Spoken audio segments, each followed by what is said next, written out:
esquerdo ou direito e ver quem é que está faltando aqui do seu lado. Quem é que o Espírito de Deus traz à sua memória para que você veja quem é que está faltando do seu lado. Quem é que poderia estar conosco aqui nesse sábado e não está? Nós vemos aqui a Gabi, ela está faltando a sua filhinha do seu lado, né? Eu vejo ali o meu querido Isaac, né? Meu querido irmão, está faltando ali a sua esposa com o seu filhinho. A minha esposa hoje ela não veio comigo e, consequentemente, a minha filha também não veio. A quem que o Espírito Santo de Deus traz ao seu coração que está faltando aqui do seu lado nesta manhã de sábado? A Ana Paula já falou aqui alguns nomes. Quem, meu querido irmão? A nossa querida irmã Dara, né, que nós visitamos, né, na terça-feira. Quem está faltando ao seu lado, minha querida irmã? Quem é que estava lá na sua casa conosco e que não está aqui agora? Que poderia estar, né? Por que, irmãos, que eu estou fazendo essa pergunta? Porque nós precisamos contagiar as pessoas que estão ao nosso redor. Uma vez foi falado algo muito interessante. Um irmão que eu gosto muito de assistir seus sermões no YouTube, e o chefe dele foi convidado para ir visitar a nossa igreja. Ele fez o convite, só que o chefe dele falou que só poderia ir um culto de quarta-feira. E ele começou a pensar consigo mesmo: como será, irmãos? Chegar na igreja e ver a igreja no culto de quarta-feira, ela é cheia ou ela é vazia? E ele começou a pensar na cabeça dele algo que trouxe muita reflexão. E ele falou: o que o meu chefe irá pensar ao chegar aqui e ver uma igreja vazia, com poucas pessoas? Ele pensou consigo mesmo: essas pessoas nem mesmo elas acreditam naquilo que elas falam e pregam. Ellen White diz uma coisa muito interessante, irmãos. Ela diz que se nós fôssemos mais bondosos e mais misericordiosos e mais amorosos, aonde há apenas uma conversão, ela veria centenas delas. Então, se esta igreja não está florida hoje e agora, é porque está faltando o quê? Hein? Amor, porque Deus é amor. E nós devemos manifestar o quê? Amor uns para com os outros. Esse é o básico. Jesus Cristo, em João capítulo 13, ele diz uma coisa muito interessante sobre cada um daqueles que dizem ser seus discípulos. João capítulo 13, versículo 34 e 35. Olha só o que é dito para cada um dos seus seguidores.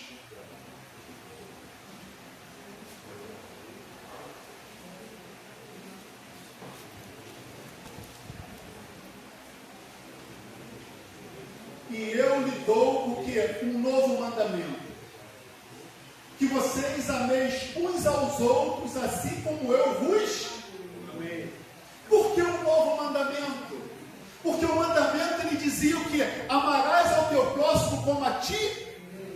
Mas Jesus Cristo ele vai além. Ele diz: amai-vos uns aos outros da forma como eu vos amei. Como Jesus Cristo amou a sua igreja? Chegando ao ponto que, se necessário fosse, ele daria o que?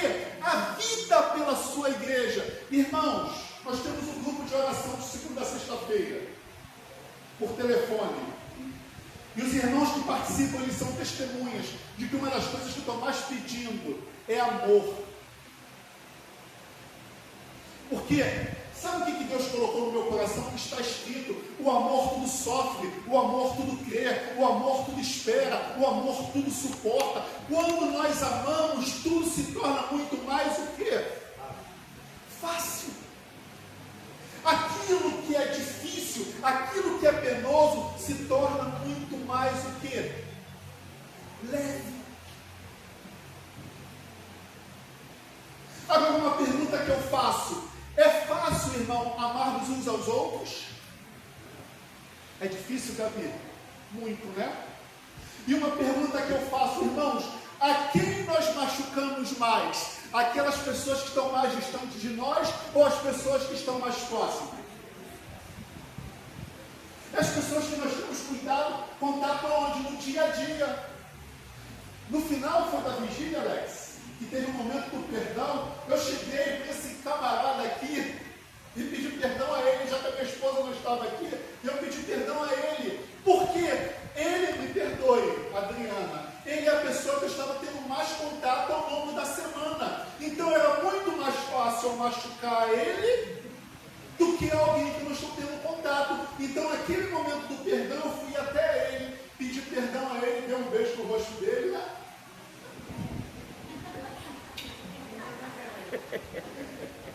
Irmãos, eu amo tanto ele que lá na minha estante, eu mostrei lá por ele, a foto dele do meu irmão. Aquela foto que estava ali no quadro está lá na minha estante. Deus sabe o profundo amor que eu tenho por eles. Mas isso que eu tenho por alguns, Deus deseja que nós venhamos a ter por quem? Por todos nós. Amém. Se nós não estamos amando da forma como Jesus Cristo disse, nós não somos o quê? Os seus seguidores. Vamos ler de novo, irmãos, o que está escrito em João capítulo 13. E eu lhe dou um novo mandamento. Por quê? Deus, ele deseja que vocês sempre dão um passo adiante. Antes ele exigia o quê? Que você amasse uns aos outros, como você ama a si mesmo. Só que ele foi adiante. Ele quer que você ame ao ponto de dar a sua vida. E ele continua dizendo: assim como eu vos ameis, que também vos ameis uns aos outros. E nisso todos conhecerão que vocês são meus discípulos, se tiverdes amor uns para com os outros. E por que o amor é tão importante? Por que o amor é a base da vida religiosa? Porque Deus é amor. E se nós somos filhos de Deus, nós temos que ter o quê?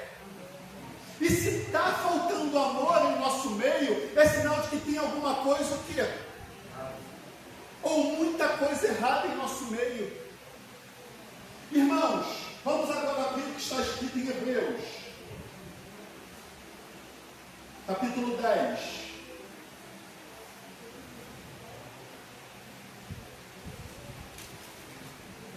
Versículo. Irmãos, eu só queria ler o versículo 25, né, que é o versículo chave. Mas eu quero ler desde o versículo 19. Hebreus 10, versículo 19. Portanto, meus amados irmãos, tendo ousadia para entrar aonde? No santuário pelo sangue. Por que nós temos que ter ousadia para entrar no santuário? Por causa de Cristo, que Ele fez por nós. Hoje nós podemos entrar na presença de Deus. Hoje nós temos esperança da salvação que há em seu nome. Então nós temos que entrar no santuário de Deus com ousadia, porque Cristo abriu esse caminho e Ele está escancarado para qualquer um que aceite a sua graça, que crê que Ele é poderoso o suficiente, que ainda que seus pecados sejam vermelhos como a escarlata, eles se tornarão brancos como a neve, porque Ele nos justifica diante de seu Pai. Então esse caminho foi aberto e não tem nenhum empecilho. O único empecilho que há somos nós mesmos, o nosso eu que precisa morrer. Sabe por quê, irmãos? O pastor Pavel Goy, ele disse que nós sentimos tanto, porque o nosso eu não morreu, o nosso eu está bem vivo. E se o nosso eu está bem vivo, ele sofre, ele sente. E o nosso eu precisa morrer. E continuando o que a palavra de Deus diz aqui em Hebreus 10. Pelo novo caminho vivo, pelo novo e vivo caminho que Ele nos abriu por meio do véu. Versículo 22, aproximemo-nos com o coração sincero, em plena certeza de fé, tendo o coração purificado da má consciência e o corpo lavado com água pura. Guardemos firmemente a confissão da esperança, sem vacilar. Irmãos, como é fácil vacilar nos dias de hoje. O mundo foi preparado para te tirar da presença de Deus. Eu não aguento mais viver a vida que eu vivo. Eu quero algo mais do que esse mundo pode oferecer. E só estando na presença de Deus isso será possível. Há 2 anos e meio que eu venho falando, eu quero desacelerar, eu quero ter mais tempo para Deus, eu quero priorizar o reino, porque esse mundo, ele não te sacia. Esse mundo não tem poder para te satisfazer. Porque Deus é a nossa essência. E longe de Deus a gente não tem paz, a gente não tem descanso. Então a palavra de Deus, ela nos diz: guardemos firmemente a confissão da esperança, sem vacilar, pois quem fez a promessa é fiel. Amém. Ser fiel Amém. Até a morte, e dar-te-ei o quê? A coroa da vida.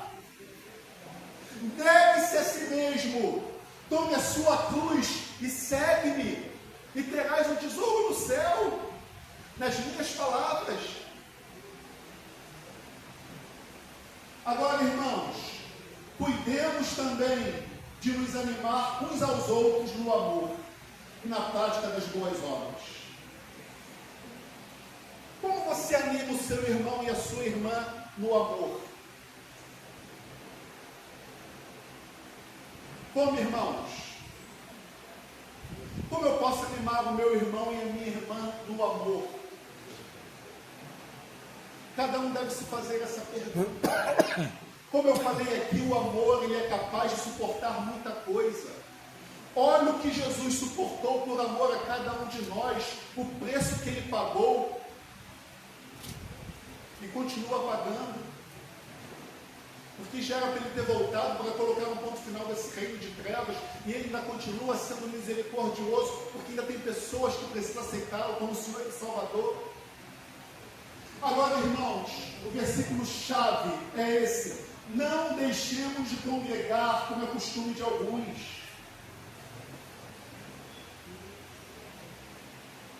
Pelo contrário, façamos as demonstrações, ainda mais agora que vocês veem que o dia se aproxima. Quantos aqui acreditam que Jesus Cristo está às portas?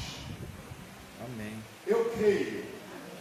Então a palavra de Deus diz que quanto mais próximo estivesse esse dia, o dia da vinda de Jesus Cristo, nós deveríamos estar aqui congregados. Agora, congregados, eu já falei isso para essa igreja, para quê?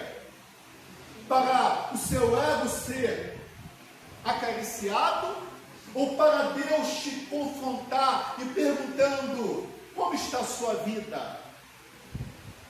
A sua casa está em ordem? Se hoje fosse o último dia de sua vida, você estaria selado para a eternidade?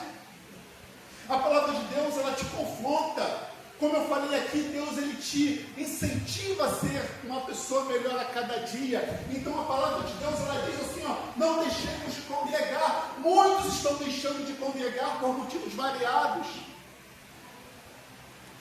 Mas a palavra de Deus, ela diz: ainda mais que vocês estão vendo que a volta está tão próximo, devemos estar juntos e unidos, porque uns ajudam uns aos outros. Deus, no ano passado, ele falou: todos de mão dada, sem deixar ninguém para trás. É difícil, irmãos, quando nós, seres humanos, temos afinidade com uns e com outros não. Sim ou não? Tem pessoas que nós queremos estar mais chegadas, mas tem outros que a gente quer estar mais distante. Só que o que Deus deseja é que todos nós venhamos a ir de mãos dadas uns com os outros, Amém. Sem deixar ninguém para trás. É claro, respeitando o livre-arbítrio. Irmãos, eu costumo falar, e já falei aqui para essa igreja, esse livro sagrado está cheio de histórias maravilhosas, histórias de vitórias. Daniel, Sadraque, Mesaque, Abednego, Davi, né, Samuel, olha, são tantas histórias aqui maravilhosas, histórias vencedoras, mas eu sempre falo, qual é a principal de todas as histórias? É a minha, e como essa história irá terminar.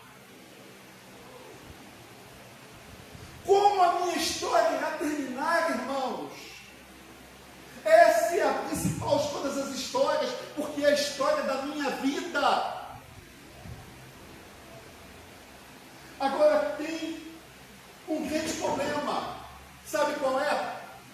Esse mundo foi preparado para te tirar da presença de Deus. Tudo foi tudo foi preparado, irmão, especialmente arquitetado pelo inimigo de nossas almas para te tirar da presença de Deus. Tudo. Você vê hoje a jornada de trabalho. O trabalho é importante, sim ou não? Mas o trabalho tem cada vez mais te consumido, sim ou não? O custo de vida cada vez mais elevado, isso te faz você cada vez ter que trabalhar o quê? Mais para ter aquilo que você tinha antes. Vocês acham que isso não tem uma agenda por detrás disso tudo? E Deus chama a sua igreja a ir na contramão do mundo. Deus te chama para você seguir contrário a essa correnteza que muitas vezes você tenta sair e ela fica te empurrando, te levando cada vez mais para longe. Mas você tem que ter o quê? Convicção daquilo que você quer e para onde você deseja ir. Só que para você colocar os planos de Deus em primeiro lugar na sua vida, você tem que abrir mão de algumas coisas que aos olhos da carne vocês acham importantes. Aí começa o X da questão. Se eu tiver que trabalhar menos, eu vou ganhar? E aí eu vou deixar de ter menos conforto, menos qualidade de vida. Mas eu pergunto para vocês, irmãos, sobre o nosso maior exemplo. Quem foi o nosso maior exemplo? Jesus. O que Cristo fez? E o seu reino era o que, Alex? Poderoso demais, era riquíssimo. Irmãos, a gente não tem nem ideia de como era o céu.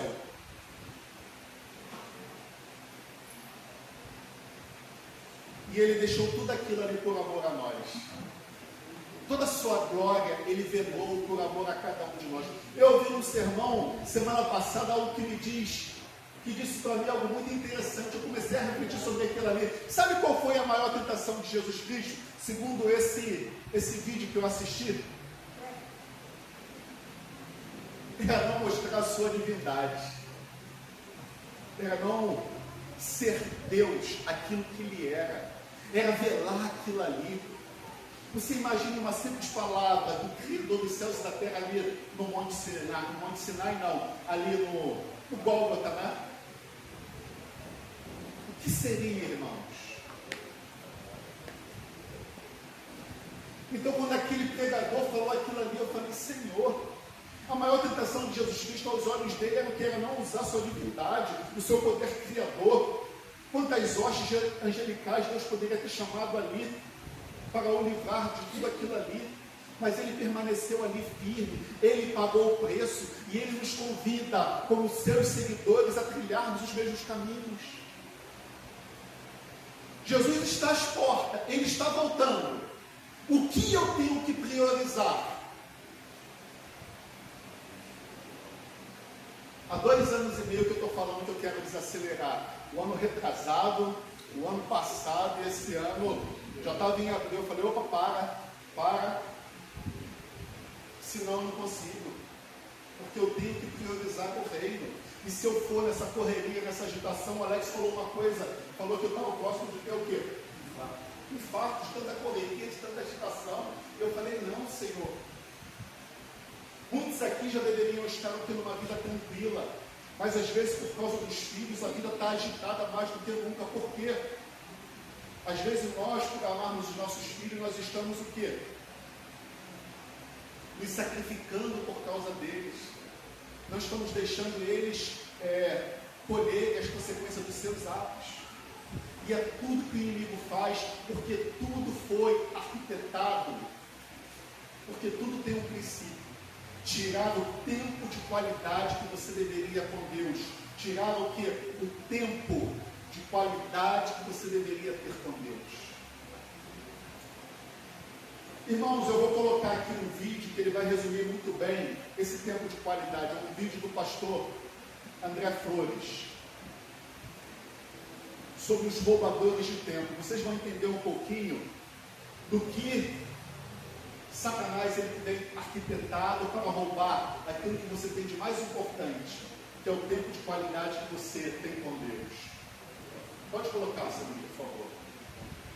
Eu li em um livro chamado Ouse Pedir Mais. Um livro sobre oração da Casa Publicadora Brasileira. E eu recomendo a você a leitura desse livro, uma bênção, a mensagem desse livro que nos leva à comunhão com Deus através da oração. E a autora do livro coloca em um dos capítulos, capítulo 9, ela coloca acerca de uma reunião que o diabo certa vez teve com os seus anjos caídos.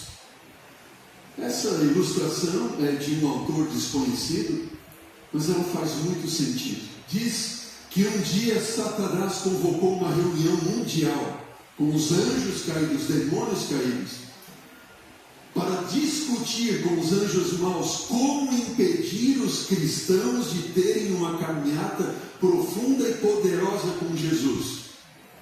A enorme multidão se calou quando ele se aproximou para falar. E disse então o diabo: não conseguimos impedir os cristãos de ir à igreja. Não podemos impedi-los de lerem suas Bíblias. Nós não temos como impedi-los de conhecer a verdade. Não podemos impedi-los de ter valores conservadores. Mas tem algo que nós podemos fazer. E aí Satanás fez uma pausa. E todos passaram a ouvir com atenção. Disse Satanás: sabe o que nós podemos fazer? Nós podemos impedi-los de formar uma experiência íntima e duradoura com Jesus. Se eles conquistarem essa conexão íntima com Jesus, o nosso poder sobre eles será derrotado. Veja, o diabo sabe que se você e eu tivermos uma união, uma conexão íntima com Jesus, se nós amarmos Jesus, se nós passarmos tempo com Jesus, se nós passarmos tempo estudando a palavra de Cristo Jesus, o poder dele estará derrotado. Amém. Se você quer derrotar o inimigo na sua vida, o inimigo que já está derrotado, basta você cumprir com as necessidades básicas de sobrevivência de vida: leitura e estudo da palavra, oração, testemunho.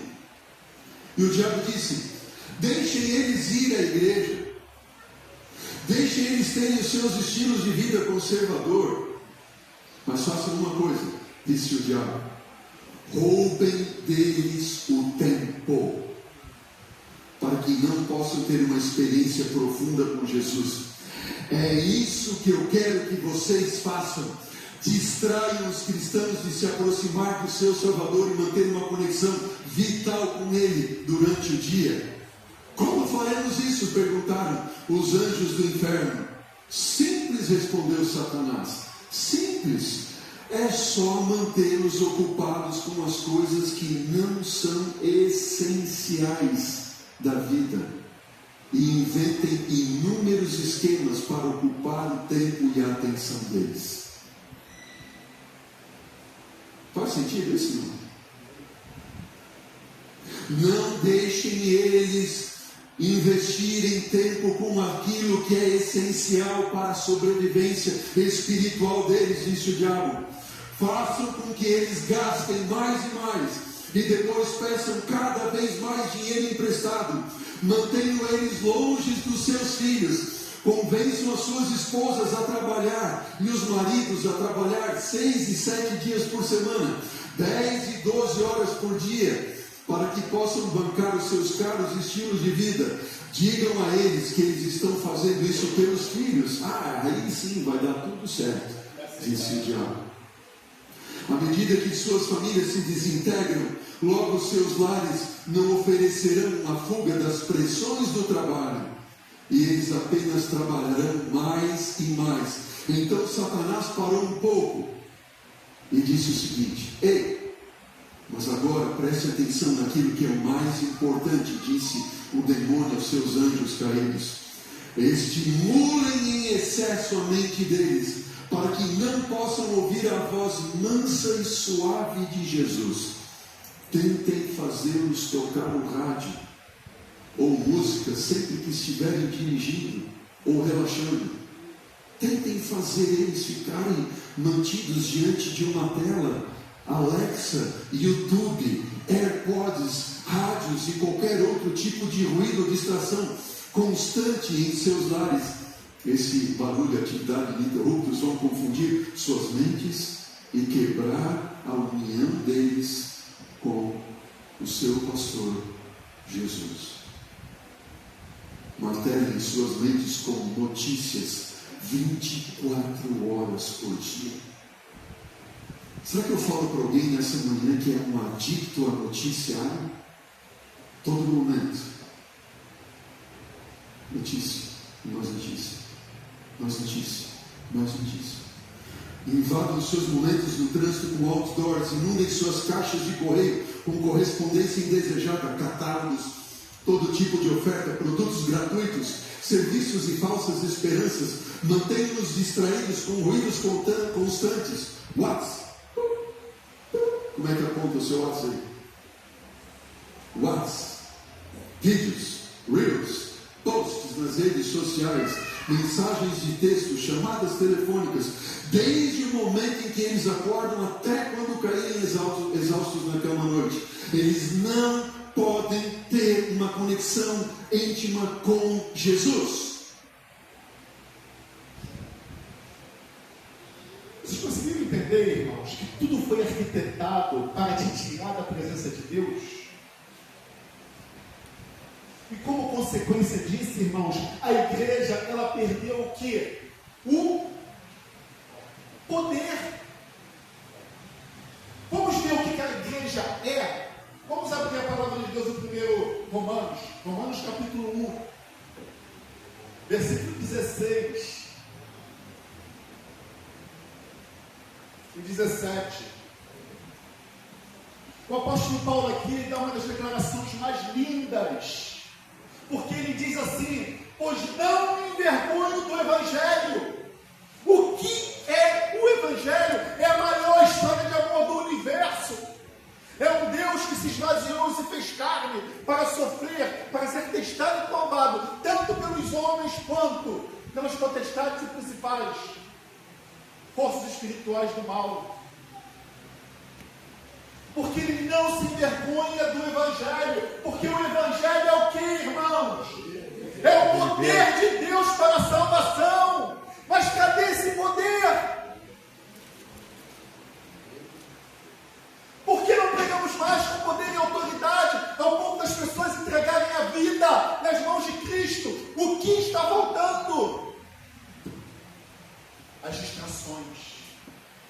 Tudo que o inimigo tem colocado na nossa vida para nos distrair.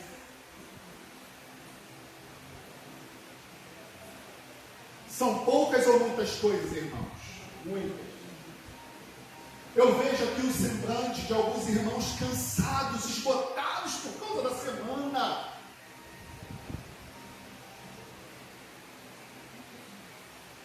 Tudo foi arquitetado, porque se nós perdermos a conexão, o Evangelho deixa de ter poder. E se o Evangelho deixar de ter poder, falta amor. E se faltar amor, cada vez mais que passa, a igreja vai se esvaziando. A igreja vai perdendo os membros. Para esta igreja ter poder, irmãos, é necessário duas coisas importantes. Eu trouxe aqui a lição da escola sabatina. E ela vem falando o quê? Relacionamento em um relacionamento com Deus. Eu amo o hino antigo que diz crescendo em graça. Para que você cresça na graça de Deus, o que é necessário acontecer? Comunhão. Vou crescendo em poder, deixando de lado tudo aquilo que pertence ao inimigo. Eu entrego a Jesus meus caprichos pessoais, as minhas vontades tão carnais, e sigo em frente. Isso é crescer na graça, é entregar para Deus tudo aquilo que você sabe que não presta, porque o Evangelho ele é poder, irmãos, e para termos poder temos que pagar o preço. A lição dessa semana falou sobre a palavra de Deus, foi tão gostosa, não foi, Jael? A palavra de Deus ela é vida. E por que a palavra é o ponto de partida? Porque Deus vai atrás de cada um de nós, Suzana, Luciene, irmã Lourdes, Simone, Alexandre, Jéssica. Deus ele vai atrás de cada um de nós, porque Ele dá o pontapé inicial. Quando houve a queda, Ele foi atrás de Adão e Eva. Qual é o outro? A segunda coluna, que é importante para um crescimento saudável, para que a igreja volte de novo a ter poder, irmãos. Hein? A oração. Porque a palavra de Deus diz que a vida eterna é essa, que conheçam a Ti como o único verdadeiro Deus e Jesus Cristo a quem enviaste. Então, você quer conhecer a Deus só através de um relacionamento, e um relacionamento se dá através de quê? De uma comunicação. Você ouve e você fala. Como tem estado a sua vida de oração com Deus? Tem um vídeo que eu vou colocar para o Sandrinho colocar. É um vídeo que é igual, mas é o que está sem a parte vermelha. Olha o que a oração faz na sua mente. E eu vou explicar um pouquinho em relação a isso. Como que eu faço para estimular o meu lobo pré-frontal, que é o lobo da decisão? Acredite se quiser, eu me surpreendi ao estudar isso e realmente tomei um grande choque com oração. Não existe nada que aumente o fluxo sanguíneo para o lobo pré-frontal, que é o lobo da decisão, do que a oração. A quanto extraordinário. Eu lhe digo, eu faço uma ressonância que eu consigo fazer no Hospital de Manaus, que é uma ressonância funcional. O que é isso? Eu boto o paciente dentro da máquina de ressonância magnética e de repente eu boto ele para escutar alguma coisa. Aquela área da audição no lobo temporal vai ficar vermelha com encher de sangue. Eu coloco ele para ver alguma coisa, eu falo, abre o olho. Ele abre o olho e ele vê alguma coisa, aquela parte do lobo occipital dele enche de sangue. Quando ele começa a orar, a parte do lobo pré-frontal dele aumenta em 7 ml por minuto a quantidade de sangue. Com oração. Fantástico.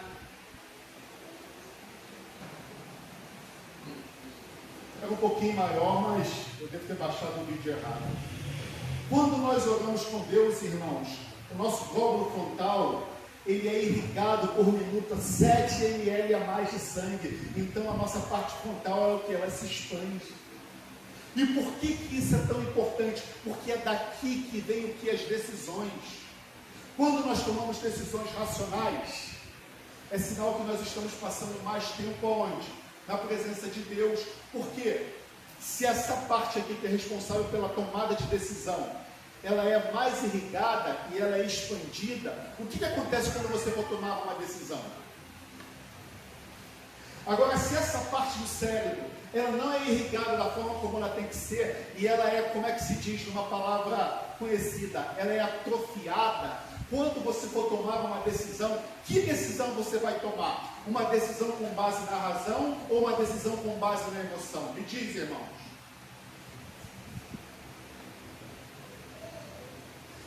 O que esse estudo quis dizer, irmãos? Que quando você tem uma íntima conexão com Deus através da oração, as suas decisões são decisões mais racionais.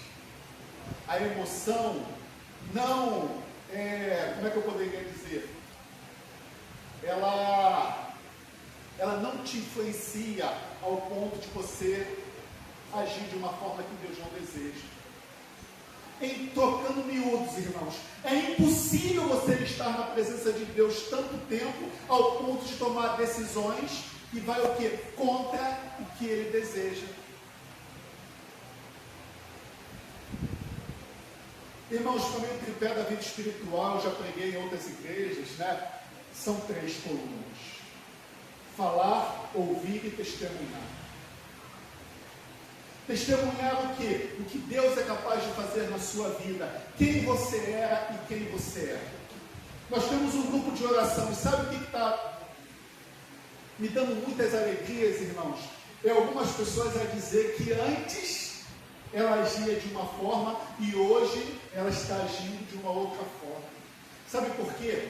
Eu estou me sentindo muito mais forte. E sabe uma coisa que tem acontecido quando nós estamos juntos orando? A unidade entre aqueles que participam, ela está o quê? Muito o quê? Muito maior. Porque cada um sabe da luta e da dificuldade um do outro. Cada um sabe o que o outro está passando. Porque ali tem os momentos dos pedidos e dos agradecimentos. Então, quando o irmãozinho abre a sua vida, eu vou citar um exemplo, irmãos. Muitas vezes eu ia no culto de quarta-feira, né? Quando eu olhava os irmãos fazerem seus pedidos e seus agradecimentos, os meus problemas que eu achava que era Quando os meus irmãozinhos abriam as suas bocas e começavam a contar as lutas que eles passavam, o meu problema que aos meus olhos era algo insuportável, eles começavam a ser o quê?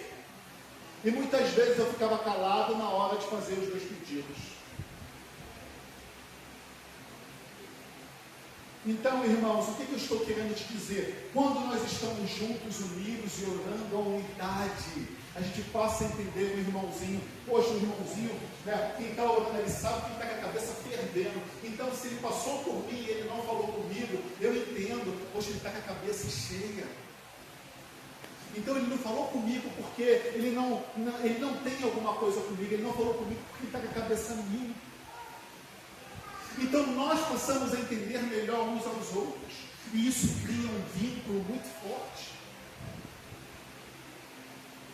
Eu quero colocar aqui, irmãos, o que acontece também com o poder da oração intercessória. Um vídeo muito curto também. Coloca o segundo vídeo, por favor. Olha só, irmãos. Eu sou neurologista, né? A oração é algo que veio para surpreender todos aqueles que eram céticos e fizeram estudos para comprovar que aquilo era verdade.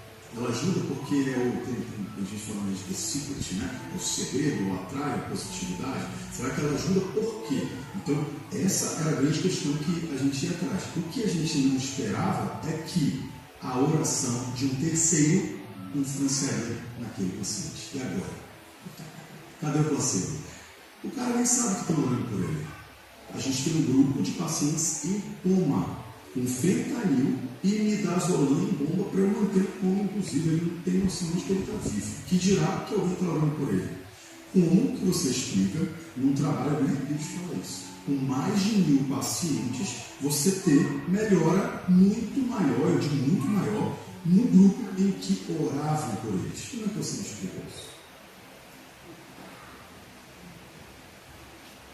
O poder das nossas orações intercessórias. Um irmão está ali, em coma, induzido por remédios. Tem pessoas que estão orando por ele. E a sua oração intercessória faz a diferença na vida dele. Isso foi um estudo comprovado, irmãos. O que está sendo falado aqui. Então, irmãos, essa parte que fala das nossas orações, das orações intercessoras, ela tem um papel muito fundamental e muito importante. Nesse grupo de oração, nós intercedemos uns pelos outros. E eu creio que isso tem feito a diferença na vida de muitas pessoas. Amém. Agora, irmãos, nós precisamos testemunhar. Como testemunhar se tem coisas que nos machucam? Como dar um bom testemunho se tem coisas que nos ferem? Se tem coisas que nos entristecem? Se tem coisas que nos fazem mal? Eu vou colocar aqui, irmãos, o último vídeo. Se nós não lançarmos todas essas coisas a Deus, olha só o que o inimigo é capaz de fazer. Coloque o último vídeo, por favor. Ele precisa apenas de um prego. Aumenta um pouquinho mais se puder e começa do início. Esse exemplo explica milhões de sermões existindo numa pessoa. E como voltar de novo? Isso é um comprador insistente dessa casa. E ele ofereceu dinheiro, ofereceu favores, tudo que você possa imaginar. Mas o dono da casa simplesmente declinou a oferta. Falou, não quero, porque a casa significa muito para mim. Passado o tempo, o comprador volta e faz um pedido extremamente estranho. O diabo não precisa da sua casa inteira. ele precisa apenas de um prego. Essa é uma história muito interessante que ela representa e explica milhões de sermões. Existia uma pessoa que tinha uma casa muito bonita. E nisso chegou um comprador insistente dessa casa. E ele ofereceu dinheiro, ofereceu favores, tudo que você possa imaginar. Mas o dono da casa simplesmente declinou a oferta. Falou, não quero, porque a casa significa muito para mim. Passado um tempo, o comprador volta e faz um pedido extremamente estranho. E eu não quero comprar sua casa. Eu quero comprar apenas um prego que tiver na parede, na sala da própria. Mas ele pensou o seguinte, poxa, um prego não vai fazer muita diferença. E ele vendeu o prego. Passaram-se algumas semanas, esse comprador retorna à casa. Só que dessa vez ele traz algo extremamente horrível. Ele traz uma carcaça podre. Entra na casa e pendura essa carcaça no prego. O dono da casa fica louco. Aí o cara fala, não, o prego na parede da sua sala eu comprei, ele é meu, eu penduro aqui o que eu quiser, é minha propriedade. Com o passar do tempo, o fedor, o cheiro ruim começou a atrair moscas, aquele ambiente começou a ficar doente, o proprietário acabou abandonando a própria casa.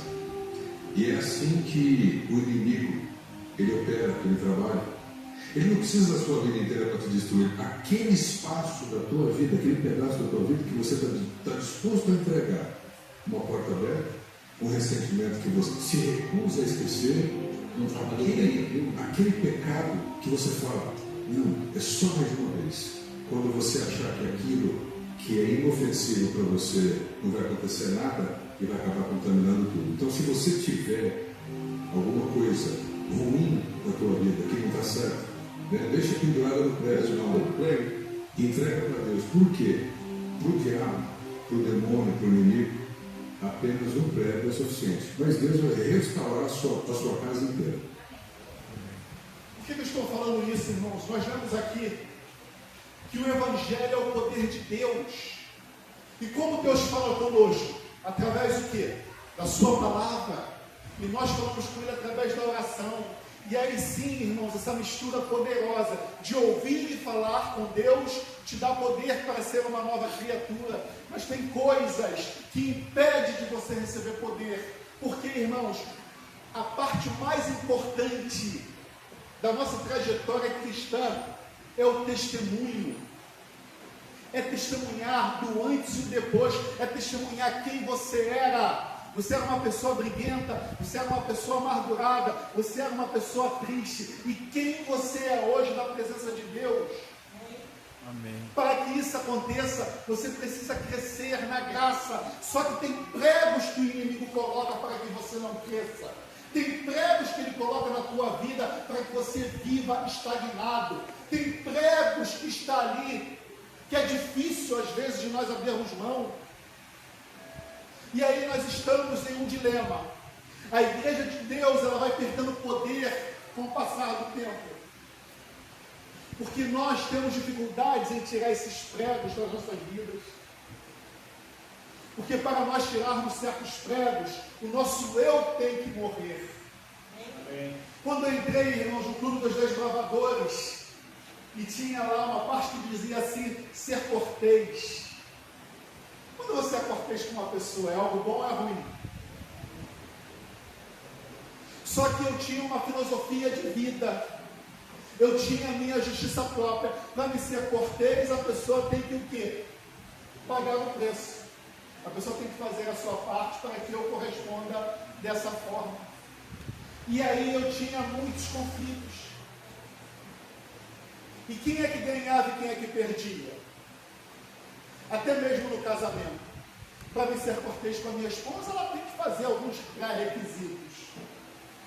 E quem muitas vezes ganhava e quem muitas vezes perdia? A maior parte das vezes, Deus ele perdia. E o inimigo ganhava. Por quê?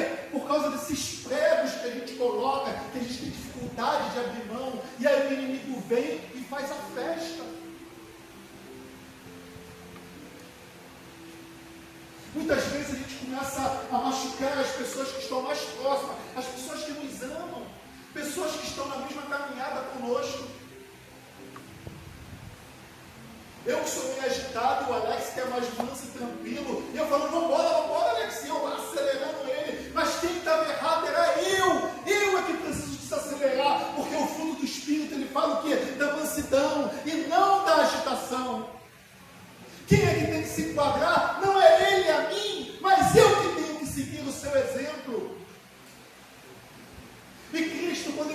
cruz, ele deu o exemplo na oração do Pai Nosso, quando ele dizia: Pai, perdoa-os, porque eles não sabem o que fazem.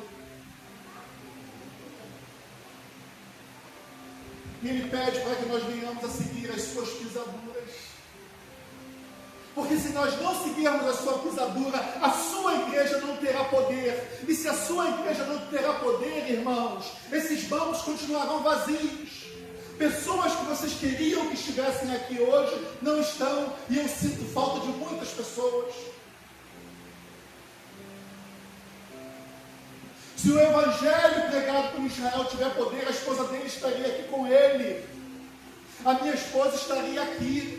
Ela foi chamada da última hora para cobrir lá o plantão da menina que estava gripada e não pôde ir trabalhar. E aquilo ali me deu tristeza. Quantas pessoas estão faltando aqui ao nosso lado, que nós gostaríamos que estivesse aqui e não estão? O inimigo não dorme, irmãos.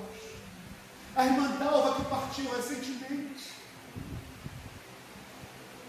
O Evangelho precisa ter poder. Para que o Evangelho tenha poder, irmãos, precisamos pagar o preço, porque a palavra de Deus diz que Deus não muda e nem a sombra de variação. Deus, ele não pode ir contra aquilo que ele falou. Para que a sua igreja tenha poder, é necessário que nós venhamos a fazer aquilo que Deus deseja. E para fazer aquilo que Deus deseja, precisamos abrir mão do nosso eu, do nosso orgulho, da nossa vaidade. Precisamos abrir mão de quem está certo, de quem está errado. O meu primo Paulo, ele falava uma coisa muito interessante, irmãos, em relação aos casados. E ele falava no seu casamento: fique com a sua razão, que eu quero ficar com a minha paz. E aí, irmãos, quando a gente abre mão da nossa razão, a paz reina. Porque quando um lado ganha e o outro lado ganha, irmãos, ambos perdemos. Uma experiência que foi feita. Um casal, irmãos, ele pegou uma folha e ele escreveu o número 6. E a esposa dele estava de um lado e ele estava do outro. E ele pedia para a esposa dele ler que número estava lendo lá. E ela estava lendo o número 9. E ele falando: eu estou vendo 6. E o que aconteceu? Eu estou vendo aqui o número 6 e ela está vendo o número 9. E eles trocaram de posição. E quando eles trocaram, ele passou a ver o número 9 e ela passou a ver o número 6. E quem é que estava errado? Porque quando há algum tipo de conflito, quem é que ganha e quem é que perde? Ambos perdem. Mas aí, irmãos, teve uma coisa maravilhosa que aconteceu. Ele chamou a sua esposa para o seu lado. E quando a esposa veio e ficou ao seu lado, ambos passaram a ver o quê?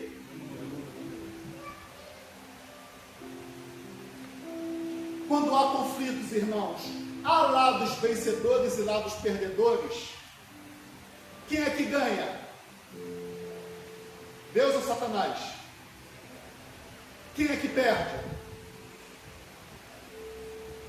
Agora, quando nós estamos juntos, na mesma direção, seguindo o mesmo caminho, estamos olhando o quê? No mesmo sentido. E aí quem é que ganha? Nós ganhamos, e se nós ganhamos, Deus ele ganha junto conosco. Para que isso aconteça, irmãos, precisamos andar juntos, lado a lado, sem deixar ninguém para trás. É difícil? Sim. Eu tenho certeza que eu já machuquei o Alex com alguma palavra. Quando eu estou na minha agitação, quando eu estou na minha correria e as coisas não andando, eu falo: vambora, Alex. Ele sabe como é que eu sou agitado. Quem é que perde, quem é que ganha, irmãos? Mais uma vez eu digo, muitas vezes machucamos as pessoas que estão mais próximas de nós. Mas uma palavra é capaz de mudar tudo, porque uma palavra tem o poder, irmãos, de abalar todas as hostes infernais de Satanás. Amém. Sabe qual é essa palavra? O perdão. Não. Me perdoa, meu irmão. Por isso que quando terminou a vigília, o momento ali, eu fui até ele. Como a minha esposa não estava aqui, porque eu estou mais próximo dela, é a pessoa que eu mais devo, entristecê-la. Como ela não estava, eu fui até ele. E nós aqui como igreja? Será que é diferente, irmãos? As pessoas que estão mais próximas de nós não são as pessoas que às vezes a gente fala sem pensar, a gente machuca com palavras. Mas o que pode fazer a diferença? Continua um querendo mostrar que, eu tomo a razão e você não, e fica aquele jogo de empurra, aquele cabo de guerra que todos nós perdemos. Mas quando estamos juntos, todos nós nos ganhamos e avançamos. E é isso que Deus deseja.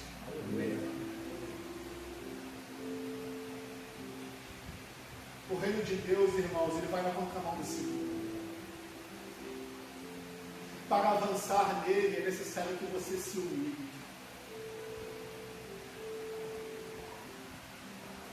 E eu já vi várias pessoas que se humilharam, irmãos, avançaram. No final de tudo que nós estivermos vivendo aqui neste mundo, irmãos, o que fará a diferença será, sabe o quê? Se nós vamos transpor os portais eternos da cidade santa ou não. Tudo o restante, irmãos, não é nada. O que fará a diferença se nós iremos herdar a vida eterna ou não? O resto é resto. Olhando para as coisas que estão à frente, esquecendo-me das coisas que estão para trás, eu prossigo para onde? Para o alvo. Agora, quando eu olho para mim mesmo, eu sei que eu sou falho e que preciso da misericórdia de Deus. Sabe o que conforta o meu coração? Filipenses 1,6, que diz que a boa obra que ele começou no coração de cada um aqui, ele há de terminar até o dia de Cristo Jesus. Amém. Então, quando eu olho as minhas imperfeições, que são muitas, eu olho para este verso, porque aquele que disse isso é aquele que não pode mentir. Ele me enche de esperança e ele me incentiva a dar mais um passo na sua direção. E depois mais um passo, um de cada vez. É isso que ele deseja de cada um de nós, irmãos. Eu termino esse sermão dizendo que Ellen White diz: se fôssemos mais bondosos, mais misericordiosos e mais amorosos. O que é ser bom, irmãos? Ser bom para alguém. Aquele vídeo ali da oração, irmãos, ele tem alguns complementos. Ele diz que quando nós fazemos alguma coisa, o nosso glóbulo frontal também ele fica irrigado 7 ml a mais por minuto. Quando nós oramos de joelho, quando nós temos empatia, quando nós somos bons, isso faz a diferença. Se nós fôssemos mais misericordiosos, o que é ser misericordioso? O que é ser misericordiosa? Geralmente a misericórdia é oferecida àqueles que não merecem. Foi o que Deus fez conosco. Deus é rico em misericórdia e Ele deu misericórdia para nós que não merecíamos e Ele nos incentiva a fazer o mesmo. Então sede misericordiosos para com o outro. E aí Ele diz, Ellen White diz, sede também bondosos. A bondade, que coisa maravilhosa. Aí ela diz, irmãos, que é algo que eu quero em nome de Jesus que se cumpra aqui nessa igreja, aonde há apenas uma conversão, que haja centenas delas. Amém. Ninguém aqui é melhor do que ninguém. Todos nós somos iguais. Todos nós temos o inferno a evitar e o céu a ganhar. Para que a nossa caminhada seja mais leve. Precisamos que cada um aqui ajude um ao outro. Porque eu falo uma coisa, irmãos, a igreja tem que ser, sabe o quê? Um local de refúgio. O mundo bate tanto na gente, irmãos. O mundo nos machuca. Quando a gente entra nos lares de cada irmão, nós vemos ali a luta de cada um. A Dara falou dos seus probleminhas, eu falei, Senhor, fortalece essa família, ajude-os nas suas dificuldades. abre o seu coração e diz o que está passando. A igreja tem que ser um local de refúgio, um local de estender a mão. E aqui, meu irmão, levanta. A irmã Paula ali, eu ajudei ela. É isso que Deus deseja de cada um de nós. E nós venhamos ajudar uns aos outros nas suas necessidades. É isso que Deus espera para que essa igreja seja florida, para que essa igreja esteja cheia de pessoas para compartilharmos o amor de Deus. Irmãos, sabe o que eu digo para mim, Marcelo? Chegou a minha vez. Vitória, Rafael, chegou a vez de você. Gilberto, chegou a sua vez. Israel, chegou a sua vez. Irmã Terezinha, todos que estão aqui chegaram a sua vez. E aí, na sua vez, o que vamos fazer? O inimigo está pintando, bordando, machucando os nossos, pisando, massacrando. E aí, vamos ficar o quê? Indiferentes a tudo isso? Ou vamos pagar o preço para que o Evangelho de Deus tenha poder para contagiar a nossa vida, para transformar o nosso redor, e aí sim, como um exército, marchar rumo às mansões celestiais? Eu creio, irmãos, que o Evangelho é o poder de Deus, porque eu sei quem eu era e quem eu estou sendo a cada dia. Amém. Que Deus nos ajude, irmãos, pela misericórdia que é no seu santo nome. Que possamos deixar tudo aquilo que não provém de Deus de lado. E eu vou pedir agora que nós possamos ficar de pé para louvarmos um hino poderoso, irmãos, que diz: crescendo em graça.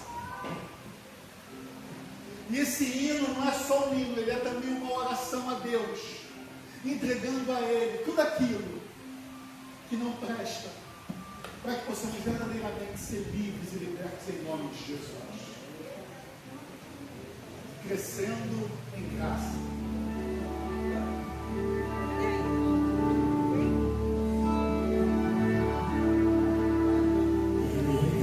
A Jesus, meus caprichos pessoais, as vontades tão carnais, e sigo em frente. Eu entrego a Jesus, o que é o pensador meu ser, quero mais do seu amor. Por quê? Quero viver em paz. Eu quero, Senhor, desfrutar a paz que vem de ti.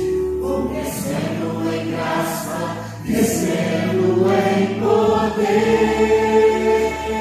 O poder de Deus para a salvação. Vou crescendo em graça, movido pela fé. Explodindo de vontade de estar com meu Jesus, mas a casa só se esconde, logo vem a escura noite, e amanhã trará o brilho da face do meu Senhor. Eu entrego a Jesus. O que? Tira de mim, Senhor, para que eu possa perdoar meu semelhante. Eu entrego a Jesus preconceitos que formei. Quero um novo coração, quero viver feliz. Vou crescendo em graça, crescendo em poder. Vou crescendo em graça, movido pela fé. Explodindo de vontade de estar no meu Jesus, pois já é tarde, o sol se esconde, logo vem a escura noite.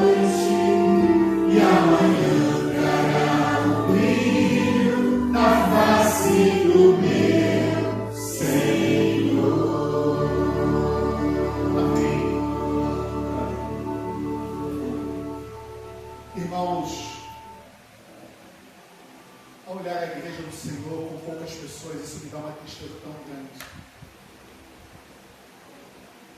Isso me faz refletir que eu sou culpado por isso também estar acontecendo.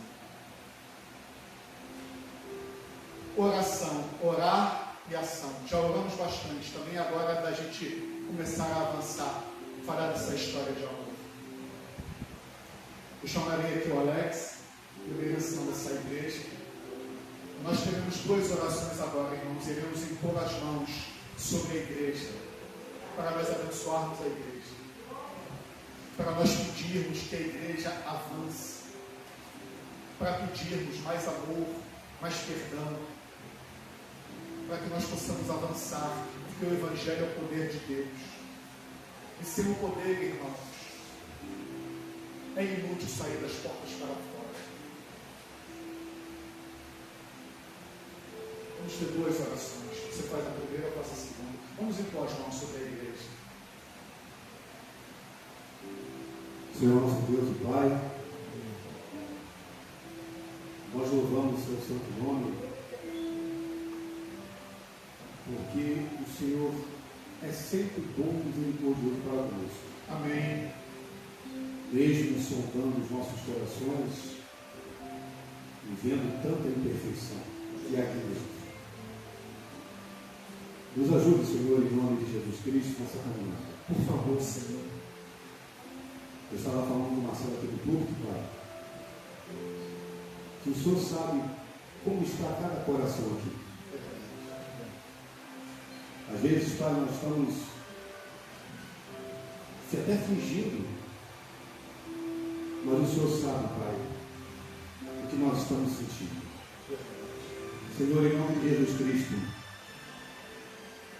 toma a nossa vida em tuas poderosas mãos. Tome, Pai querido. Nós estamos aqui reunidos em tua presença. Verdade. E queremos receber de ti o teu poder, Senhor. Amém. Porque se não for para isso, Pai, o que nós estamos fazendo como igreja? Verdade. Mas para que possamos receber o teu poder, temos que estar com o nosso coração limpo. Verdade. O poder não pode ser derramado sobre nossas vidas